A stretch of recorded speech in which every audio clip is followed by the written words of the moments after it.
UP के बागपत में जिस इमाम साहब की अहलिया उनकी दो छोटी छोटी बच्चियों को मौत के घाट उतार दिया गया है, उस इमाम साहब का बयान आया है। वो इमाम साहब मुफ्ती इब्राहिम साहब हैं, जिनकी अदम मौजूदगी में गैर हाज़िरी में दो नाबालिग दरिंदा सिफत बच्चों ने इस वाक़या को अंजाम दिया और उनकी बीवी और उनकी दो छोटी छोटी बच्चियों को तेज़ धार हथियार से हमला करके मौत के घाट उतार दिया। हालांकि इस मामले में जो मकतूला इसराना खातून है, उसके बड़े भाई ने इस पर दावा किया है कि इसके पीछे और भी लोग हैं, कोई बड़ी ताकत है, कोई साजिश है, ये दो बच्चों का ये काम नहीं हो सकता है। अलबत्ता मुफ्ती साहब का बयान आया है, इनका कहना है उनमें से जिन दो बच्चों ने मारा है उनमें से एक बच्चे का नाम रेहान है। ये मुफ्ती साहब के पास दर्जे हिफ्ज़ में पढ़ाई करते थे। गुज़िश्ता 2 सालों से इनकी अदम मौजूदगी में उनकी बीवी इन बच्चों को पढ़ा दिया करती थी। जैसा कि अमूमन हर दरसगाह में हर मुदरिस का अपना अपना एक मिजाज होता है, वो अपने अपने अंदाज में दरसगाह में बच्चों पर सख्तियाँ करते हैं। बच्चों की अच्छी तालीम और उनके मुस्तकबिल को संवारने के लिए हर उस्ताद का अपना अपना एक तरीक़ा होता है। बहरहाल मुफ्ती इब्राहिम साहब की अहलिया उनकी दो बच्चियों को मौत के घाट उतार दिया गया। अब मुफ्ती साहब का बयान क्या है, ये पूरा बयान मैं आपको सुनाता हूँ। चलिए, आपकी स्क्रीन पर यह पूरा बयान चल रहा है। मेरा नाम इब्राहिम है। कहाँ मुफ्ती हैं आप? जी, मुफ्ती मोहम्मद इब्राहिम। कहाँ पे हैं आप मुफ्ती? जी, आप मुफ्ती कहाँ पे हैं, कौन सी मस्जिद है? जी, मैं गांगनौली मस्जिद में इमामत करता हूँ। कल एक घटना हुई है आपके परिवार के साथ, क्या कुछ हुआ है?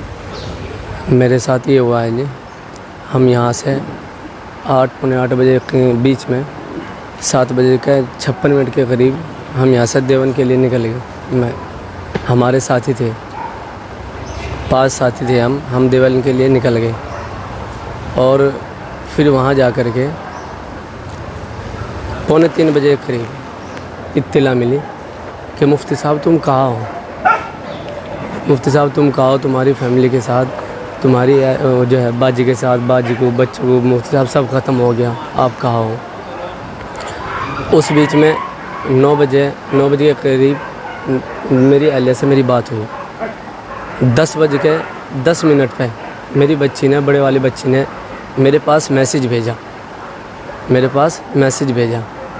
अच्छा जी, उसके बाद जब हम देवन पहुंच गए और ये इत्तला मिली पौने 3 बजे के करीब। क्या मैसेज भेजा था? मैसेज ये भेजा था, मैं मोबाइल से सुना दूँ आपको। ऐसे बताओ। ये एक खिलौना था, ये रिहान जो इसका मुजरिम है, इसके ताल्लुक़ से भेजा था। ये बोला था कि अब्बू देखो ये खिलौना जो है ना रिहान ले रहा था। 2 बार बोल कर हमारी बच्ची ने ऐसे भेजा जी, और बोले अब्बू एहराम भी लेके आना। कॉल पे बात है, अब्बू एहराम भी ले करके आना। अच्छा जी, इन जो बच्चे थे आपसे तालीम लेते थे, क्यों मारा उन्होंने, कुछ आपको पता चला होगा? ये जब सर मालूम कर रहे थे, साहब ने मालूम किया तो उन लोगों ने बतलाया कि हमारी जो है ना रंजिश, यानी ये रंजिश थी, मुफ्ती साहब हमें मारते थे, यानी पिटाई करते थे और बाजी ने भी हमारी पिटाई की। जिस दिन मुफ्ती साहब देवन चले गए, बाजी ने भी हमको मारा। तो हमें गुस्सा आने की वजह से हमें 1 दिन पहले ही हमने प्लान बनाया और हमारा पहले से ही प्लान था कि हम इसको ऐसे अंजाम देंगे। इसने सब साहब के आगे ऐसे बताया। जब साहब ने मालूम किया तो ये सारी चीज़ें उसने ख़ुद अपनी ज़बान से बतलाई। मारते आप थे तो फिर आपकी बेगम से भी खुन्नस पे? ये बेगम ने भी मारा उसको। बेगम भी जैसे मैं कहीं चल जाता था तो बेगम भी धमकाती थी, वो ही पढ़ाती थी जी। अच्छा, आप यहाँ पढ़ते थे, वो किस की तालीम आप जी, किस चीज़ की तालीम ले रहे थे? वो हिफ़्ज़ कर रहे थे, कुरान करीम हिफ़्ज़ कर रहे थे। कब से पढ़ते थे वो? 2 साल 9 महीने हो गए। आप बता रहे थे कि वो कुरान नहीं पढ़ते थे, आप वो बात जी, क्या था? वो ये था जी, जैसे ये रिहान है, मैं इसको ये कोशिश कर रहा था कि भाई रमज़ान में ये कुरान सुना दें, तो ये जो है ना मेहनत नहीं करता था, पढ़ता ही नहीं था। तो मैं इसे जो है ना डांटता रहता था, पिटाई करता रहता था वक्तन फ़वक्तन।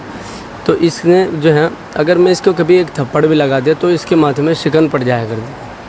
सन की टाइप? हाँ, सन की टाइप का आदमी।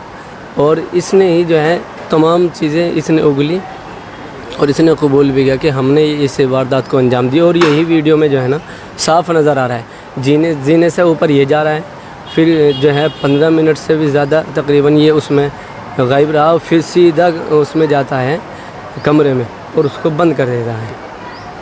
उसको बंद कर दिया, कैमरे को ख़त्म कर दिया। आपका तो कोई विवाद नहीं था आपकी बेगम से? नहीं जी, मेरे से इतनी मोहब्बत, मेरे बच्चों से, मेरे कलेजे थे वो, मेरे से कोई विवाद नहीं था जी। हम पे अब हंसी खुशी 8 साल हो गए थे। एक सेकंड, हंसी खुशी मैं आपको बताना चाहता हूँ, हंसी खुशी 8 साल हमारी शादी को हो गई, 9वां साल लगा था। कभी भी अल्लाह का शुक्र से देखो, थोड़ी बहुत तो अनमत सब में ही होती है, मतलब ये को आए सुनी थोड़ी बहुत तो, बाकी ऐसी कोई बात नहीं थी हमारे दरमियान में कि जो बहुत ज़्यादा तूल पकड़ने वाली हो। मैं कभी एक रात के लिए भी उसे अलग नहीं छोड़ता था। अपने बच्चों को हमेशा अपने पास मस्जिद में ही रखता था, जहाँ भी रहता था साथ में रखता हूँ। हाँ जी।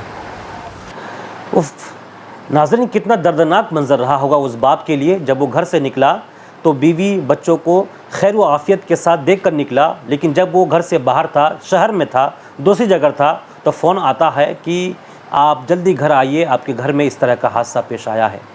घर लौटा, घर गया छोड़कर तो घर में कुछ और ही नज़ारे थे। हंसते खेलते बच्चे थे और हंसती खेलती फैमिली थी। घर में कुछ और ही सन्नाटा था, घर में अलग ही मातम बिछा हुआ था। नाज़रीन, इस वीडियो को आप किस तरह देखते हैं, अपनी राय का ज़रूर इजहार कीजिए और इस लाइव को शेयर कीजिए, हमें फॉलो ज़रूर कर दीजिए। इजाज़त। अस्सलामु अलैकुम रहमतुल्लाहि व बरकातुहू।